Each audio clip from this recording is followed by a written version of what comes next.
ভোটগুলি যেন আমাদের যারা এজেন্ট থাকবেন সেই সব ভাই বোনেরা আপনারা চেক করবেন, যারা সংখ্যালঘু তাকেই মুখ খুলবেন, তখনই তারা ধরা পড়ে যাব। এইটা যেন কে বাদ দিবেন, এজেন্ট যারা থাকবেন তারা এই করেন না।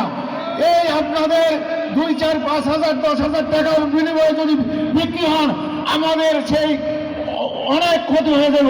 দেশে এবং ভাড়ারা জানে না, 18 আসনে বিপুল পরিমাণে ভোট দিয়ে জয়যুক্ত করে তাকে আমরা দেখাই দিব, মানে না আমরা এইসব কাজকর্ম আছে সেসবগুলি আপনি করবেন। এই বলে আর বেশি কিছু না করলে সবাই কাজটা আসার জন্য শুভেচ্ছা। এই পর্যায়ে বক্তব্য নিয়ে আছেন ঢাকা মহানগরীর বিসমিল্লাহির রহমানির রহিম। আজকের এই নির্বাচনী সভায় ঢাকা 18 আসন থেকে আমাদের ভারত বিএনপির চেয়ারম্যান জনাব তারেক রহমান সাহেব, ঢাকা মহানগর উত্তর বিএনপির সম্মানিত সদস্য সচিব, আমি আমার সঙ্গে বসবাস করছি। আসসালামু আলাইকুম, বাংলাদেশ জিন্দাবাদ। সবাইকে ধন্যবাদ।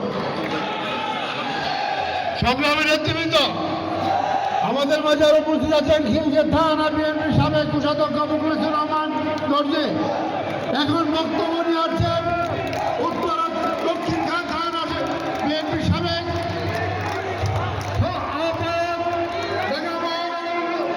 উত্তর অন্যতম সদস্য প্রধান হোসেন জাহান ভাই, এরপর হোসেন রতন ভাই আমাদের বক্তব্য নিয়ে আসছেন।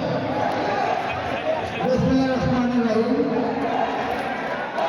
বিপুল করে বিজয়ী করার উপলক্ষে আজকের এই জনসভার সম্মানিত সভাপতি